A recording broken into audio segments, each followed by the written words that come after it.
दोस्तों आप सभी का स्वागत है गर्दा न्यूज भोजपुरी में। आज 28 अप्रैल मनीष कश्यप को पटना हाई कोर्ट में पेशी किया गया। आखिर जज का फाइनल फैसला क्या हुआ? क्या मनीष कश्यप जेल से रिहा होंगे?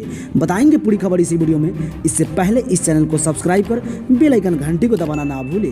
दोस्तों आप सभी को पता है कि मनीष कश्यप को 2 महीने से तमिलनाडु पुलिस पूछताछ ही कर रही है। 2 महीने से मनीष कश्यप से क्या पूछा जा रहा है, इसका अभी तक पता नहीं चल पा रहा है। दोस्तों आप सभी को पता है कि मनीष कश्यप पर NSA लगा दिया गया है। इसका मतलब इन्होंने बहुत बड़ा क्राइम किया है भारतीय कानून के नियमानुसार। दोस्तों आप सभी को बता दें, मनीष कश्यप पर लगाए गए सभी धाराएं को पटना हाई कोर्ट ने आज रद्द कर दिया है और पटना हाई कोर्ट का फाइनल फैसला यही हुआ। बिहार सरकार और तमिलनाडु सरकार से मैं पूछ रहा हूं कि मनीष कश्यप ने जब इतना बड़ा क्राइम किया तो इसका 2 महीने से सबूत नहीं मिल पाया, उल्टा जांच आप सबों पर चलेगा।